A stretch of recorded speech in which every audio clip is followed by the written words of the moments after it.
Well, hello, friends. Mark Holmes here, and as always, thank you guys for watching, commenting, and subscribing to the Joe Boo Sports Report. Without you guys, this literally does not work. We are headed to one of my favorite times of year. You know, we're getting kind of late in September. The days are still real nice and warm, but the nights get that cool crispness. You know, it's getting just a little chilly where this fire feels good sitting out here. It's kind of like you're outside with the AC on, but you got a nice little heat coming off of here. And it is an incredible way to end the day. So far, we've been really, really blessed. And by the way, I don't mean to bring Philly into the fireside chats because, you know, this is kind of like a sacred place. You know, this isn't the trash talking. But Philly, why are you always concerned about what I say and what I think, you know? And I understand that you think that we all believe that we've already won something, and I have not said we have won anything. In fact, I said there's going to be hard times because I literally gave it to people on my live stream today because, see, now we've got all those people who, you know, I remember last year when we started out looking really, really bad, we had people who jumped in and basically said, you know, this team sucks, I'm out of here, and just stopped supporting. But it was the real diehard fans that stuck here by us. I was here when we were 3-5, and they were making fun of us trading for Amari Cooper. And that's where it's kind of funny because they said the Cowboys, they gave up too much for Amari Cooper. You know, they should have went for Golden Tate. They should have been smart like the Eagles. How long did Golden Tate last there? What did he cost you? A third-round draft pick? I believe he's in New York. Probably hating life. But Amari Cooper, you know, a lot of people are saying we should go for, you know, Jalen Ramsey. And I said, you know, I wouldn't want that guy on my team because it's more than just ability. You can have a guy with all kinds of ability in the world, but they can end up being a guy that separates locker rooms. And Amari Cooper has not been that at all. Amari Cooper is the real deal. Here's a couple of quotes from Amari Cooper. Amari was asked to use his best analogy to basically explain the connection between him and Dak. I really can't explain it. I got here and we were just able to click. I think his game and my game, sometimes it's like that. I don't know if this is a good analogy or not, but it's like when you put certain foods together. Like when you put ketchup on a burger, it just tastes good. And you know what I'm saying? I'm not crazy about the ketchup reference because of Paul Alexander and his ketchup test for offensive linemen. But I get exactly what he's saying because you could look at, it's not like Amari got more talent when he got here. He had the same talent in Oakland. But him and Derek Carr, for whatever reason, did not click. But Dak and him instantly, without a training camp or anything, clicked. Here's another quote from Amari Cooper. Today he was asked how he fights down the outside perception that the Dolphins won't present a challenge. I appreciate his ability to answer the question honestly and thoroughly. I haven't heard anybody say that. I can see why people would say that, being that their team we're playing against got blown out twice. But like I said, I personally don't look at it like that. It's just not true. They're a professional team with a whole bunch of good players, and that's the way I look at it. And that's the right way. You don't look past anybody because the difference of being a winner and a loser in the NFL is about this much. Sometimes the score does not reflect it.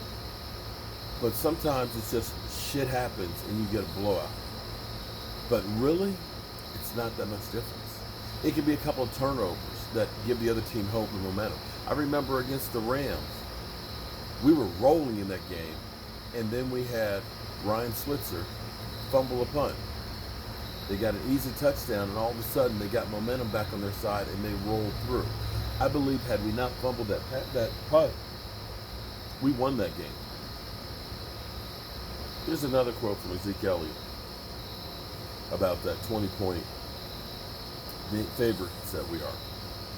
This is still the NFL. Those guys are still pro football players. They're great players. No one is coming over on Sunday and just laying down and letting you get away with the win. So we're coming out to fight. I love that. And see, we've always heard Jason Garrett talking about the right kinds of guys for the team. You know, that they're cowboy players and things like that, and personalities. Yet we were getting guys like Greg Hardy's and things like that. You can have a player like a T.O. that's got all kinds of abilities, but he divides people. He's polarizing. He's not necessarily a team player. Odell Beckham's that way. You can see Antonio Brown is kind of that way. But I don't see any of those players on this Dallas Cowboys team. And see, football is more than just one or two great guys on a team. Understand, having Amari Cooper complements Dak as well as Zeke. Because Dak feels confident that this guy is going to be where he's supposed to be. And when I throw him the ball, it's not going to be tipped up for an interception. And because you have a Zeke Elliott in the backfield there, who can run the football, when you have, by the way, a guy quietly like Travis Frederick back. Travis Frederick is one of 3 centers, FYI, to have not given up a pressure. Travis Frederick is back. Travis Frederick, make no mistake about it. When we talk about Dak Prescott being clean, one of the major reasons is the general of the offensive line is back. But understand the reason why this offense thus far has been great is, one, we've been playing not great competition. So make sure you put that into the equation, that every week's not going to be like that. There's going to be times where we get punched in the mouth and things aren't going to go well. Philly, I understand that. I have not said we've won jack.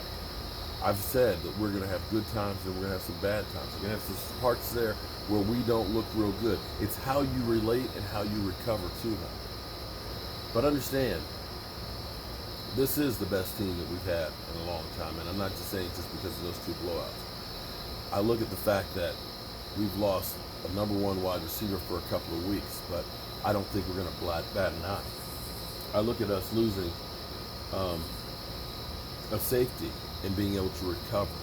I see us with depth all the way around. I see us with players that are happy about where they are, feeling good about an offense.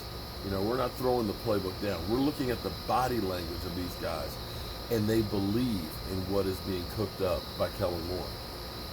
You're seeing a totally different Dallas Cowboy team. And now all of a sudden, everybody wants to get on the bandwagon.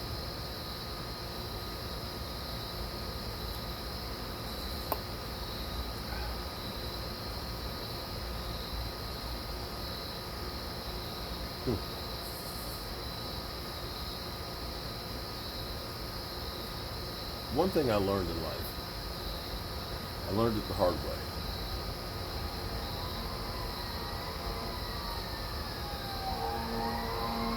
When things are going well, everybody's your friend. But you want to know a true friend? When you hit rock bottom and they're still there. True friend, spouse, significant other, family.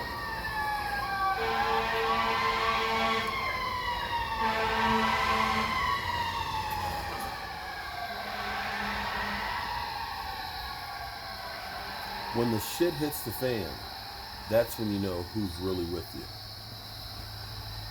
You can always have people that ride to the party with you. But it's the ones that ride to the hospital with you are the ones you want to keep around you. And that's where we are with this Dallas Cowboys team. They are riding and dying together. And we don't need any outsiders that think that they're the big shit, the trash talker, the new guy in town that's going to be the hot guy or whatever. I'm good with the family we got.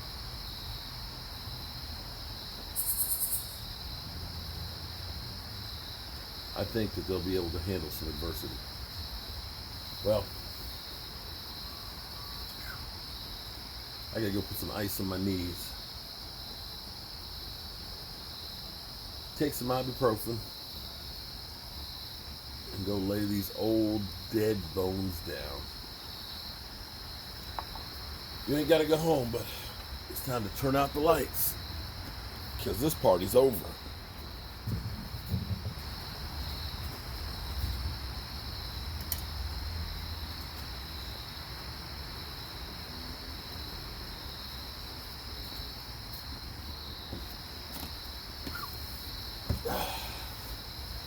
I'll see you guys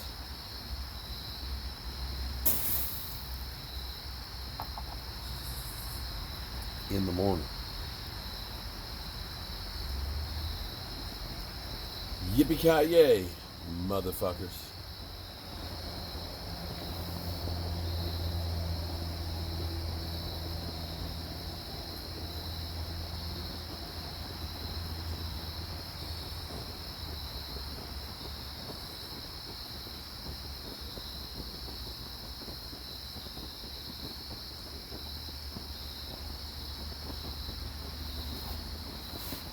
Ooh.